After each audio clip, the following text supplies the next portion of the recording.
नमस्कार, आप देख रहे हैं प्राइम टीवी और मैं हूं आपके साथ नंदिनी यादव। लोकसभा चुनाव को लेकर सभी राजनीतिक दलों ने चुनावी बिगुल फूंक दिया है और चुनाव में बेहतर करने के लिए पार्टियां तमाम कार्यक्रम करती हुई नजर भी आ रही हैं। लखनऊ के सपा प्रदेश दफ्तर पर सपा राष्ट्रीय अध्यक्ष अखिलेश यादव की अगुवाई में एक बड़ी बैठक की गई, जिसमें सपा प्रदेश अध्यक्ष नरेश उत्तम पटेल, मुख्य प्रवक्ता राजेंद्र चौधरी, मिल्कीपुर से सपा वरिष्ठ विधायक अवधेश प्रसाद समेत कई बड़े पदाधिकारी मौजूद रहे। बैठक का उद्देश्य समाजवादी पार्टी के सामाजिक जन जागरण यात्रा के प्रदेश में भ्रमण को लेकर रूट मैप की चर्चा और जाति जनगणना, सामाजिक न्याय और यूसीसी जैसे मुद्दों को लेकर कैसे सरकार को घेरा जाए जैसे विषयों पर चर्चा हुई। इस मौके पर समाजवादी पार्टी के पूर्व राज्य मंत्री विजय लाल यादव ने बैठक और अपने बीजेपी सांसद भाई दिनेश लाल निरहुआ को लेकर क्या कुछ कहा है, चलिए आपको सुनाते हैं।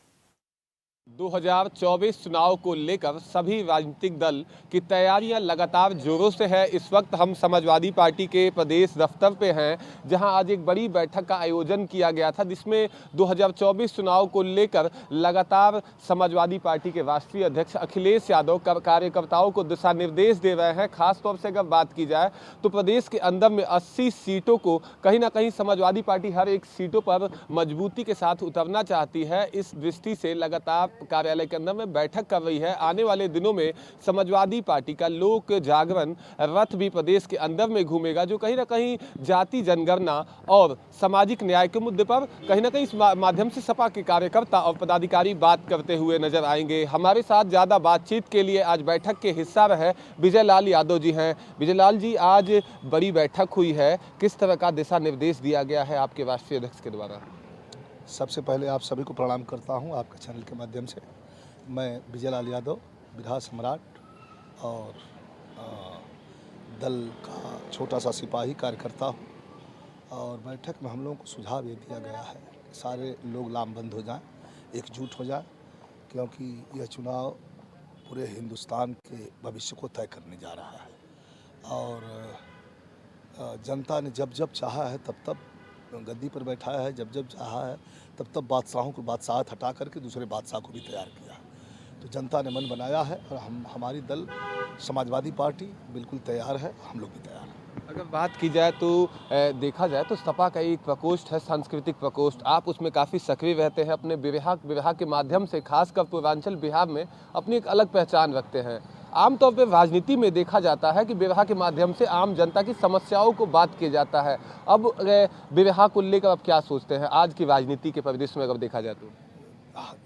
नेताजी जब से पार्टी का गठन किया है, माननीय मुलायम सिंह यादव जी, सन 1992 से हम जुड़े हुए। जब मैं उस समय इंटरमीडिएट का छात्र था और छात्र जीवन से ही लगे हुए हम लोग हैं। और विवाह के माध्यम से जो बात नेता अपने भाषण में कह लेता है, उसी बात को हम अपने विरहा और लोकगीत के माध्यम से, अपनी कविताओं के माध्यम से लोगों के बीच में कहते हैं, जागरूकता फैलाते हैं। हमें सुनने के लिए ये पूर्वांचल के 10-15 ज़िले जो हैं, कोई ऐसा कार्यक्रम नहीं है जिस कार्यक्रम में 10-15 हज़ार की भीड़ न हो और लोग हमें न सुनते भी हैं लोग हमें, और सुनने के बाद उसका अनुसरण भी करते हैं। अगर बात की जाए तो आपके भाई हैं भारतीय जनता पार्टी के आजमगढ़ के सांसद दिनेश लाल निरहू, और वहाँ अगर फिलहाल में बात करें तो सपा के 10 विधायक हैं वहाँ, और भाजपा के वहाँ सांसद हैं। तो 2024 चुनाव में कितनी चुनौती होगी? वहाँ मामला उस चुनाव में मैं भी था। मेरी तबीयत नासाज थी, फिर भी माननीय धर्मेंद्र यादव जी के लिए मैं प्रचार कर रहा था। आप लोग देखे भी होंगे, मैंने दिखाया था कि मैं स्वस्थ हूँ, प्रचार कर रहा था। चुनाव तो हम लोग जीत ही गए थे, लेकिन वहाँ जो जरा सा मुस्लिम वोट का जो समीकरण है, वो समाजवादी पार्टी यानी कि हम लोगों को थोड़ा नुकसान पहुँचा दिया, इसलिए चुनाव हार गए। और वो बात बीत गई है, अब वो बात नहीं है। जनता एकदम हिचकोला ले रही है। आजमगढ़ की इतना आक्रोश में जनता है कि इस बार प्रत्याशी समाजवादी पार्टी का जो भी होगा डंके की चोट पे जीतेगा, इसमें कोई दो राय नहीं। विजयलाल जी, आखिरी सवाल, समाजवादी पार्टी लगातार अगर बात की जाए तो सामाजिक न्याय और जाति जनगणना को लेकर आवाज़ उठाने की बात कर रही है। अब यूसीसी भी आ गया है। कहीं ना कहीं देखा जाए तो अब इन 3 मुद्दों पर सपा की तरफ से ट्वीट करते हुए बताया जा रहा है कि इस पर हम प्रमुखता से बात करेंगे। तो आप आम जनता के बीच तमाम पदाधिकारी जा रहे हैं, तो किस तरह से इस मामले को लेकर आम जनता को जगाने का काम कर रहे हैं? आम जनता को जगाने के साथ साथ सबसे पहले तो ये है कि ये भारतीय जनता पार्टी के लोग इतने चालाक लोग हैं ये न जाति जनगणना के चक्कर में है, इनका बस ये कही मामला है कि हमारा काम कैसे बने, हमारा काम कैसे बने, कैसे हम तोड़ लें, कैसे हम जोड़ लें। अगर जहाँ सरकार प्रदेशों में बन भी जाती है तो आप देख रहे हैं, जोड़ तोड़ करके उलट फेर करके अपनी सरकार बना लेना। और अब ये जनता इनकी चालाकी को समझ गई है, अब ये जनता इनको माफ़ करने वाली नहीं है।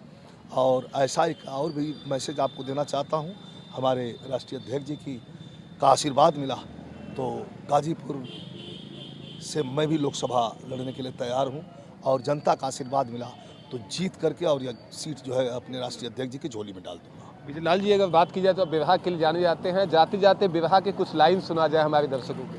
अब बिरहा की लाइन में क्या, हम तो गा चुके हैं, बहुत सी गीतें हैं। एक गीत ये भी थी बहुत पहले, नेताजी के लिए मैंने गाया था, और माननीय भैया जी के लिए मैं गाता हूँ कि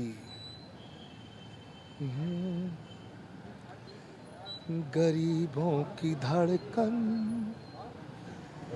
किसानों के नेता, मुलायम का संदेश अखिलेश जी हैं। इसी में भोजपुरी में भी गाते हैं हम इसको कि योगी जी के मठिया धरावे के पड़ी, योगी जी के मठिया धरावे के पड़ी, सीएम अखिलेश के बनावे के पड़ी। ये जनता की आवाज़ है। तो तमाम गीतों के माध्यम से हम लोग गीत गाते हैं और अपने नेता को, अपने पार्टी को, दल को मजबूत करते हैं। और आपके चैनल के माध्यम से जो लोग हमें देख रहे हैं, मैं विजय लाल यादव बहुत बहुत प्रणाम करता हूं। बहुत आपका शुक्रिया। हमारे साथ मौजूद थे समाजवादी पार्टी के नेता विजय लाल यादव, जिनका साफ तौर पे कहना है बैठक को लेकर कि 2024 चुनाव में 3 मुद्दों पर सपा लड़ते आएगी: जाति जनगणना, सामाजिक न्याय और साथ ही साथ अब यूसीसी को लेकर आम जनता के बीच जाकर बात करेगी। और आगामी दिनों में समाजवादी पार्टी प्रदेश भर में 2024 की तैयारियों को लेकर भ्रमण भी करेगी। कैमरामैन विजय के साथ मैं विभांशु, प्राइम टीवी, लखनऊ। लोकसभा चुनाव 2024 के लिए राजनीतिक दलों की तैयारियां जोरों शोरों पर है और सभी राजनीतिक दलों के कार्यालयों में बैठक का दौर लगातार जारी है। इसी सिलसिले में सुभाषपा भी अपने कार्यकर्ताओं और पदाधिकारियों के साथ 1 जुलाई को एक प्रदेश स्तरीय बैठक करने जा रही है, जिसका उद्देश्य पार्टी को आम चुनाव में बेहतर प्रदर्शन कराने की दिशा निर्देश तय करना है।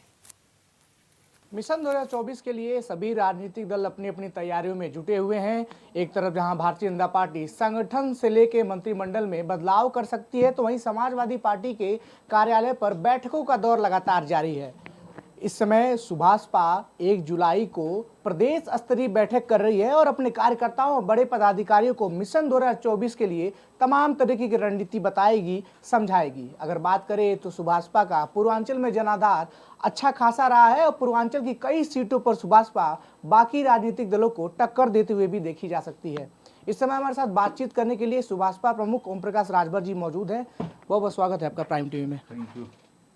जिस प्रकार से मिशन 2024 के लिए सभी राजनीतिक दल लगे हुए हैं, कल आप एक बैठक कर रहे हैं 1 जुलाई को, प्रदेश स्तरीय बैठक है। कितनी बड़ी बैठक होने वाली है आगामी लोकसभा चुनाव के लिए? हर महीने 1 तारीख को उत्तर प्रदेश की बैठक होती है, बिहार की भी पहली को बैठक होती है, पंजाब में, दिल्ली में, झारखंड में, छत्तीसगढ़ में।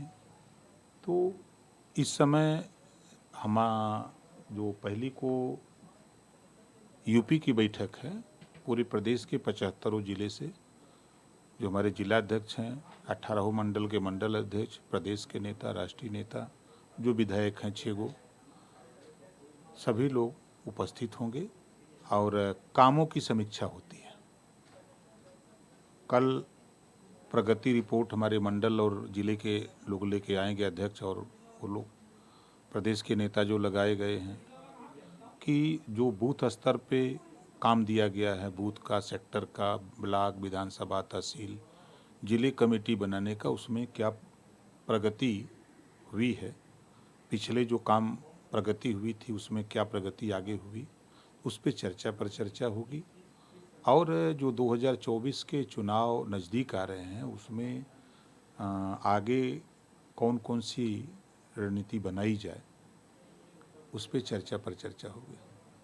अगर बात की जाए तो बीते दिनों चंद्रशेखर आज़ाद पर हमला हुआ था, कुछ अज्ञात लोगों ने उन पर हमला किया।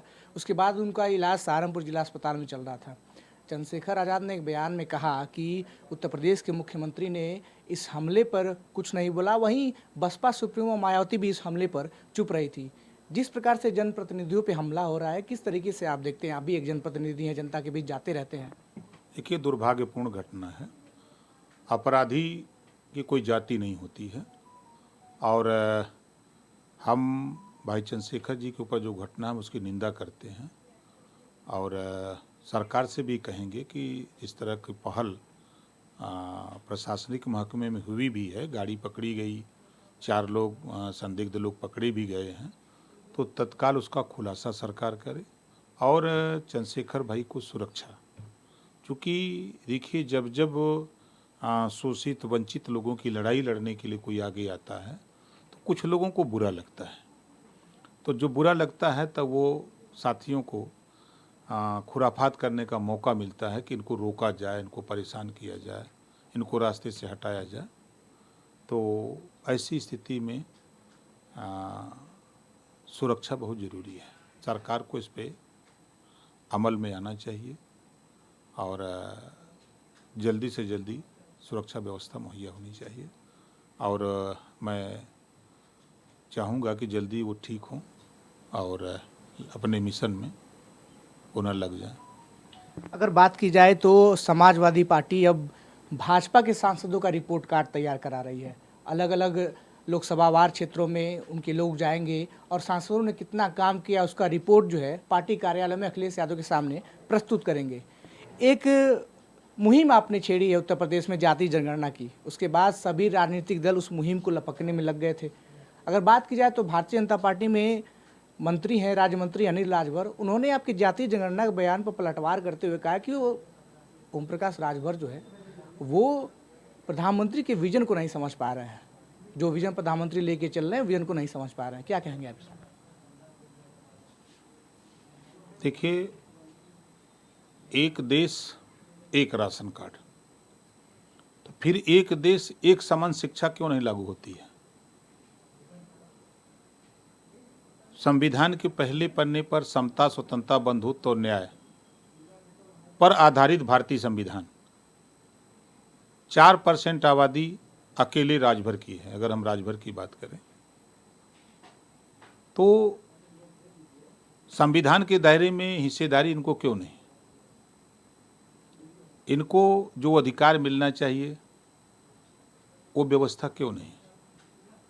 जो अति पिछड़े हैं, अति दलित हैं, जो 75 साल की आज़ादी में विकास से अछूते हैं, उन पे चर्चा क्यों नहीं? आज गरीब दवा के अभाव में मर रहा है, उसको बेहतर व्यवस्था कैसे हो? दुनिया के तमाम देशों में शिक्षा फ्री है, तो भारत में भी गरीबों के इलाज फ्री क्यों नहीं हो रहे? भारत का एक प्रदेश है तेलंगाना, 1972 से 2023 तक 500 कॉलेज केजी से पीजी तक खोलकर 4 करोड़ आबादी में 2 लाख बच्चों को हर साल, गरीब के बच्चे चाहे वो किसी जाति के हों, गरीब के बच्चों को हर साल डॉक्टर, मास्टर, इंजीनियर, कलेक्टर बनाने की शिक्षा देती है हर साल। और यूपी के मंत्री जी क्या करते हैं? जरा पूछिएगा कि तेलंगाना की शिक्षा नीति अगर न अकल हो तो गूगल बाबा से पूछ लेना, तेलंगाना की शिक्षा नीति पढ़ लेना, तब जवाब बोल देना। पढ़ लेना। पंजाब का मुख्यमंत्री शपथ लेता है, दिल्ली का मुख्यमंत्री शपथ लेता है संविधान की, चुनी हुई सरकार। इस तरह यूपी की सरकार है, दिल्ली और पंजाब की सरकार 300 यूनिट बिजली फ्री दे रही है, तो फिर उत्तर प्रदेश सरकार 300 यूनिट बिजली फ्री क्यों नहीं दे रही है? ये पढ़ लें ना, अगर अकल हो तो नकल मार लें, अकल आ जाएगी। आज हाई कोर्ट ने आदेश दिया 11 मार्च 2022 को भर राजभर जाति को अनुसूचित जनजाति में 2 महीने के अंदर उत्तर प्रदेश सरकार प्रस्ताव दिल्ली भेजे। ओम प्रकाश राजभर 6 बार हम विधानसभा में जब सरकार को का संज्ञान में लेने के लिए इस बात को जब बोल रहे थे तो समाज की इतनी पीड़ा है, तो फिर वो चीजें सदन में किसका साथ दिया? कोई? ये मंत्री मुड़ी नीचे करके रो रहा था 2 और विधायक थे, वो भी मुड़ी नीचे करके वो दोनों हंस रहे थे। और समाज में जाएंगे तो भाषण मारेंगे बड़ा तगड़ा कि हम समाज के बहुत बड़े हितैषी हैं। जब समाज के हित की बात है तो समाज की लड़ाई लड़ने के लिए अभी राजनीति में वो बच्चा है, राजनीति में वो कच्चा है और समाज का बच्चा है, हम उसके चच्चा हैं। एक सवाल आपसे और रहेगा कि जिस तरीके से अगर देखा जाए कि लगातार जो है सभी पार्टियां मिशन 2024 में जुटी हुई हैं, आपने एक देश एक राशन कार्ड की बात की, एक देश एक शिक्षा पद्धति की बात की, लेकिन अब मामला एक देश एक कानून का गरमा गया है। प्रधानमंत्री यूसीसी की वकालत कर रहे हैं और सब सुप्रीम कोर्ट का कोर्ट करते हुए कह रहे हैं कि सुप्रीम कोर्ट ने भी ये कहा है कि यूसीसी जो है एक देश एक संविधान होना चाहिए। ऐसे में विधि आयोग की एक बैठक भी बुलाई गई है। सुभाषपा क्या पक्ष रखता है यूसीसी में? कि वो प्रपोजल तो आवे, वो बन के आवे। देखिए, अलग अलग क्षेत्रों के लिए, सिखों के लिए अलग कानून है, हिंदुओं के लिए कुछ अलग कानून है, अलग अलग जगहों पर अलग अलग कानून है। जैसे राजस्थान के 10 जिले हैं, वहाँ सामान्य वर्ग, बैकवर्ड, शेड्यूल कास्ट, सारे जातियों का एसटी का सर्टिफिकेट बनता है, सारी जातियों का। तो क्या वो व्यवस्था पूरे देश में एक समान होगी? काहे वहीं खाली 10 जिले के लिए? महाराष्ट्र में भर अनुसूचित जनजाति में है, मध्य प्रदेश में अनुसूचित जाति में है, तो क्या वह एक समान हो जाएगा पूरे देश में? 17 जातियों के लिए चिल्ला तो रहे हैं, कहीं संजय जी चिल्ला रहे हैं, कहीं ओम प्रकाश राजभर चिल्ला रहे हैं, कहीं प्रेमचंद प्रजापति चिल्ला रहे हैं, सब चिल्ला रहे हैं। एक समान क्यों नहीं हो रहा है? आज जरूरत है देश में, समाज को जो जरूरत है वो शिक्षा की जरूरत है।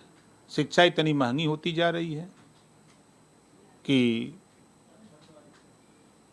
गरीब नहीं पढ़ पाएगा। आपने संजय निषाद का जिक्र किया, वो अभियान में जुटे हुए हैं, मझवार जाति के आरक्षण अभियान में जुटे हुए, लगभग 15 दिन का अभियान चलेगा और कह रहे हैं कि इसके बाद एक रिपोर्ट तैयार करेंगे और अपने सहयोगी दल भाजपा को वो रिपोर्ट देंगे। जब हमने उनसे बातचीत की तो उन्होंने कहा कि वो आपके समाज की लड़ाई भी खुद ही लड़ रहे हैं, ऐसा उनका बयान है। नहीं, वो सही कर रहे हैं। देखिए, कोई पार्टी हो प्रदेश के विकास की लड़ाई लड़ती है, कोई पार्टी। एक पार्टी का नाम बताइए जो विनाश के लिए लड़ती हो। वो भी वही काम करते हैं जो हम करते हैं, जो हम करते हैं वो करते हैं, सब लोग वही काम कर रहे हैं, चाहे वो भाजपा हो, चाहे कांग्रेस हो, बसपा हो, सपा हो, सारी पार्टियां, सबका एक ही उद्देश्य है, प्रदेश में विकास, यही सबका उद्देश्य है। लेकिन सब लोग अब अवसरवादिता में लपट गए हैं। अब कहने के लिए है, लेकिन सब अवसर की तलाश में हैं कि हमको मौका मिले, हम मंत्री बने, हम कितना माला माल हो जाएं, बस इतना है और कुछ नहीं। अगर बात की जाए तो सुभाषपा का पूर्वांचल में लगातार जनाधार बढ़ रहा है। कई सीटें ऐसी हैं जहां आप सर्वे के हिसाब से बड़ी पकड़ बना रहे हैं। आरएसएस के प्रमुख मोहन भागवत पूर्वांचल के प्रवास पर हैं, 5 दिन वो पूर्वांचल में रहेंगे, अलग अलग जगहों पे जाके जनसंपर्क भी स्थापित करेंगे। किस प्रकार से देखते हैं कि अब लोकसभा चुनाव से पहले आरएसएस ने कमान संभाल ली है? देखिए, वो भारतीय जनता पार्टी के एक विंग है, चाहे वो बजरंग दल हो, आरएसएस हो, चाहे भारतीय जनता पार्टी हो, तो जितने भी संगठन है सब लोग, चुनाव आ रहा है तो चुनाव में, तो हर चुनाव में एक कोई नई बात नहीं है, हर चुनाव में मोर्चा संभालते हैं जगह जगह और चुनाव जीतने और जिताने का काम करते हैं। कहीं ऐसा तो नहीं है कि सुभाषपा का पकड़ पूर्वांचल में बढ़ रहा है तो पूर्वांचल की जनाधार को लेने के लिए आरएसएस अब आगे आया है, क्योंकि पूर्वांचल में अच्छी खासी पकड़ आपकी है, आपकी पार्टी की है, वहाँ से जनाधार लगातार आप मजबूत कर रहे हैं। अगर पिछले चुनाव की बात किया जाए, चाहे निकाय चुनाव की बात करें, तो लगातार वोट परसेंटेज आपका बढ़ता चला गया है। कोई दिक्कत नहीं है। देखिए 38% वोटर ऐसा है जो सभी पार्टियों से उपेक्षित है। कांग्रेस से उपेक्षित होकर के वो बसपा में आया, बसपा से उपेक्षित हुआ सपा में आया, बसपा सपा से उपेक्षित होकर के वो बीजेपी में आया है। अब बीजेपी में 9 साल से उपेक्षित हो रहा है, यूपी में 6 साल से, देश में 9 साल से। रोहिणी आयोग का गठन हुआ, 7 सप्ताह में रिपोर्ट आनी थी, 17 बार तारीख पड़ गई। जैसे कचहरी में तारीख पे तारीख, तारीख पे तारीख, उसी तरह रोहिणी आयोग को देख लीजिए। काका कालेलकर आयोग, मंडल कमीशन, यूपी में देखे सामाजिक न्याय समिति की रिपोर्ट, इसी तरह सब पड़े हैं।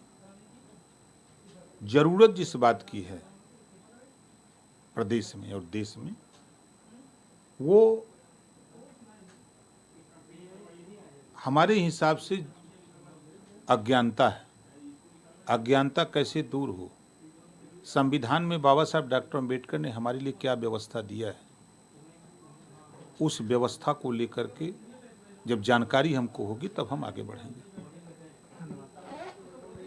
तो ये थे हमारे साथ सुभाषपा प्रमुख ओम प्रकाश राजभर, जिन्होंने साफ तौर पर ये कहा है कि जो प्रदेश स्तर की उनकी बैठक होने वाली है वो हर महीने की 1 जुलाई को होती है और तमाम अन्य प्रदेशों में भी इनकी बैठकें आगामी लोकसभा चुनाव को लेकर जारी हैं।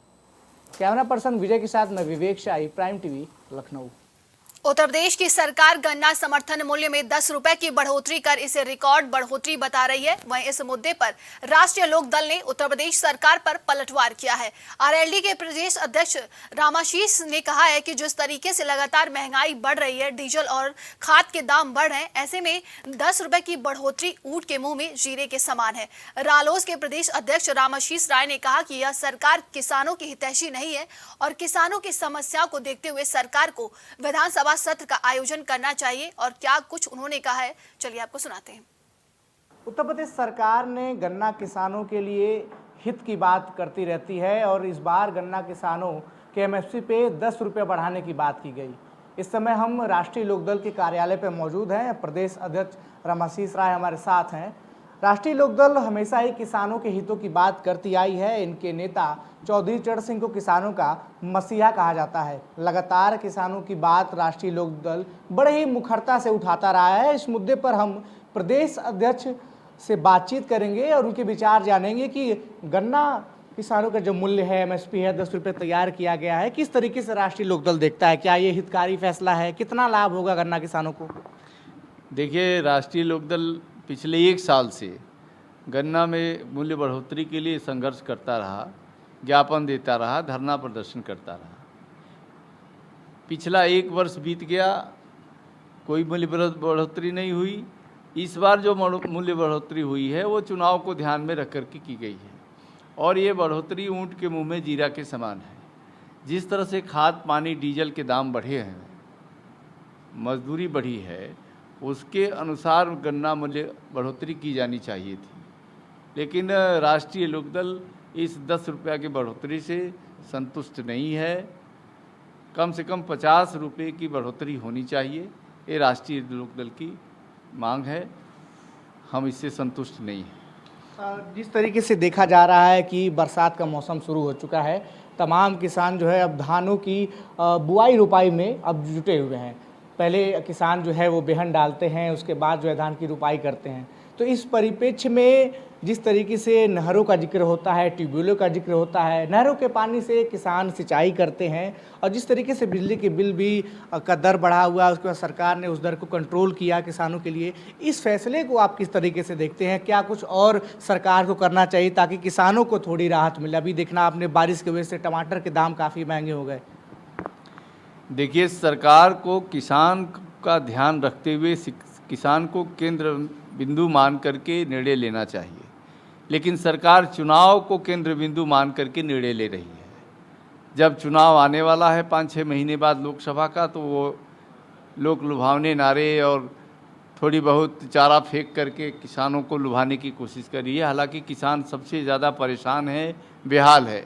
आज भी गन्ना किसानों के मूल्य का जो उन्होंने गन्ना मिलों को सप्लाई किया है उसका पेमेंट नहीं हुआ है।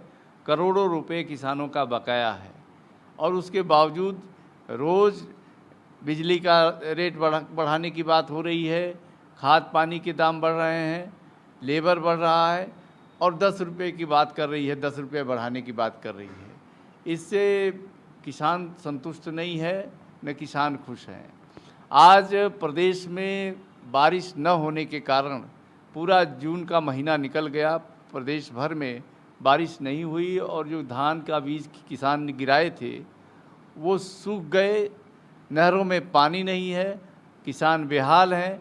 सरकार को तुरंत जो है विधानसभा का सत्र बुलाना चाहिए और युद्ध स्तर पर ट्यूबवेल को चालू करने, सरकारी ट्यूबवेलों को चालू करने के लिए, नहर में पानी सप्लाई करने की दिशा में और डीजल पर सब्सिडी देने की बात करनी चाहिए ताकि किसान को कुछ राहत हो सके। अगर बात करें तो बीते दिनों सहारनपुर के देवबंद में भीम आर्मी के चीफ चंद्रशेखर पर एक जानलेवा हमला हुआ। कुछ अज्ञात हमलावर आए और उनकी गाड़ियों पर गोली बरसा के चले गए।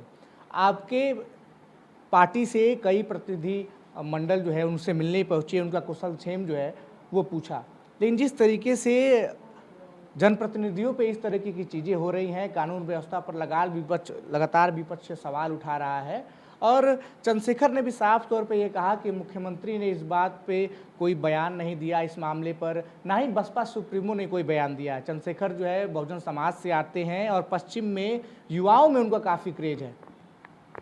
देखिए, चंद्रशेखर आज़ाद का केवल पश्चिम में ही नहीं पूरब में भी उनका प्रभाव है और युवाओं में उनका क्रेज बढ़ा है।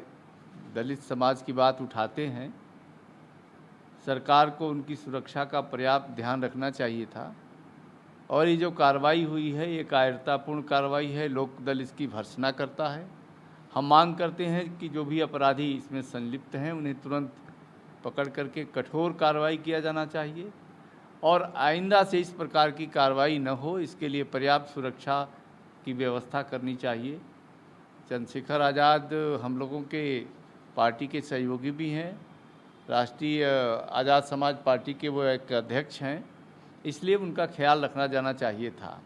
जिस तरह की बातों को उठाते हैं, गरीब और युवाओं की बात को उठाते हैं, उससे बहुत सी सारी ताकतें उनसे नाराज़ भी रहती हैं, इसलिए उनकी सुरक्षा का विशेष ध्यान रखना चाहिए था और आइंदे से इस प्रकार की घटना न हो, इसका सरकार समुचित प्रबंध करे। किसी भी दल का कोई नेता पर अगर हमला होता है तो पूरे प्रदेश का नेतृत्व और सरकार, चाहे जिस पार्टी की भी सरकार हो, इसकी निंदा करनी चाहिए और इस पर कठोर कार्रवाई करनी चाहिए। जिस प्रकार से लोकसभा के चुनाव नज़दीक आ रहे हैं, यूसीसी का मुद्दा फिर से एक बार गर्माता हुआ देखा जा सकता है। प्रधानमंत्री ने मध्य प्रदेश के दौरे पर सार्वजनिक तौर पे पहली बार यूसीसी की वकालत की। इसके बाद तमाम राजनीतिक दलों ने अपनी अपनी प्रतिक्रियाएं यूसीसी पे दी हैं। कुछ इसके सपोर्ट में दिख रहे हैं, कुछ इसके विरोध में दिख रहे हैं। राष्ट्रीय लोकदल का यूसीसी पे क्या स्टैंड है, क्या सोचता है राष्ट्रीय लोकदल? क्या केंद्र सरकार के इस फैसले का समर्थन करती है या फिर बाकी विपक्ष की तरह केंद्र सरकार के विरोध में राष्ट्रीय लोकदल खड़ी रहेगी? देखिए, ये सरकार की नीयत सही नहीं है, ठीक नहीं है। 9 साल बीत गया सरकार का, अब सरकार के अंतिम समय आ गए हैं जाने का और उन परिस्थिति में इस प्रकार के मुद्दे को लेकर के आना ये दर्शाता है कि केवल ध्रुवीकरण की राजनीति सरकार कर रही है। सरकार की मंशा होती तो 2014 से सत्ता में है, देश में एक आम राय इस मुद्दे पर बनाने की कोशिश करती, लेकिन 2014 से लेकर के आज तक सरकार ने इस मुद्दे पर कोई आम राय नहीं बनाया, न कभी इस प्रकार के मुद्दे जनता के बीच में ले आया। अब चूँकि 6-7 महीने चुनाव रह गए हैं तो इस प्रकार के मुद्दे ले आकर के उनको केवल राजनीतिक फ़ायदा उठाने की कोशिश है, ध्रुवीकरण कराने की कोशिश है। इस मुद्दे पर उनकी कोई नीयत सही नहीं है। जिस तरीके से देखा जा रहा है कि अगर बात करें मिशन 2024 को लेकर सभी राजनीतिक दल अपनी अपनी तैयारियों में जुट चुका है। हर राजनीतिक दल तमाम तरह की बैठकें कर रहे हैं, तमाम तरह की रणनीतियाँ बना रहे हैं। उत्तर प्रदेश में 80 लोकसभा सीटें हैं। एक विपक्ष पटना में एकजुट हुआ था 23 जून को, और उसकी अगली बैठक शिमला में होने वाली है। लेकिन उन्हीं विपक्ष से कुछ घटक दल ऐसे हैं जैसे Aam Aadmi party, NCP, Telugu Desam party, AIADMK के, वो यूसीसी पे समर्थन कर रहे हैं सरकार का। एनसीपी के अध्यक्ष शरद पवार ने कहा है कि यूसीसी पे वो समर्थन जारी रखेंगे, लेकिन सरकार से कुछ बातों का वो स्पष्टीकरण चाहते हैं। ऐसे में जो विपक्ष एकजुट हो रहा था केंद्र सरकार के खिलाफ, वो यूसीसी पे बटा हुआ दिखाई दे रहा है। तो किस तरीके से ये विपक्षी एकता कायम रहेगी? देखिए, ये एक राष्ट्रीय मुद्दा है और ये अलग अलग दलों का अलग अलग अपना दृष्टिकोण है। वो तो जब सारे दलों की मीटिंग होगी, बैठक होगी, तो इस मुद्दे पर क्या राय बनती है वो उस संदर्भ में निर्णय करेंगे। इसलिए ऐसी कोई बात नहीं है कि अलग अलग लोगों के अलग अलग मुद्दों पर राय है तो एक मोर्चा नहीं बन पाएगा। ये यूसीसी का सवाल अलग है और देश में लोकतंत्र और संविधान की रक्षा का सवाल अलग है। तो मुझे लगता है कि मोर्चा बनने में, एकजुट होकर के चुनाव लड़ने में कोई दिक्कत नहीं है। ज़्यादातर दलों की सबकी राय है कि लोकतंत्र को बनाए रखने के लिए, संविधान के संस्थाओं को बचाए रखने के लिए और संविधान की सुरक्षा के लिए ज़रूरी है देश में परिवर्तन लाना, और इसके लिए एक मंच पर आना आवश्यक है। अगर बात करें तो मिशन 2024 के लिए राष्ट्रीय लोकदल की क्या तैयारियां हैं, किन रणनीतियों को लेकर राष्ट्रीय लोकदल इस बार मिशन 2024 में जुटा हुआ है? क्योंकि पश्चिम का क्षेत्र जो है राष्ट्रीय लोकदल का बाहुल्य क्षेत्र माना जाता है। लगातार आपके नेता जनसंपर्क कर रहे हैं, समझौता अभियान चला रहे हैं। तो और क्या क्या रणनीति है जिससे राष्ट्रीय लोकदल आगे बढ़ता हुआ मिशन 2024 के लिए दिखाई दे रहा है? सपा के साथ आपका उत्तर प्रदेश में गठबंधन है, राजस्थान में आप कांग्रेस के साथ है। लगातार ये कवायद लगाई जा रही है कि आप कांग्रेस के साथ जा सकते हैं, फिर कुछ बात चलती है कि सही सपा के साथ गठबंधन बरकरार रहेगा।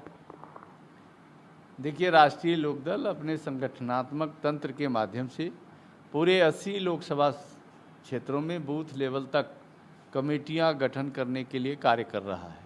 हर विधानसभा लेवल पर सेक्टर और उप सेक्टर बनाए जा रहे हैं, समितियों का गठन किया जा रहा है।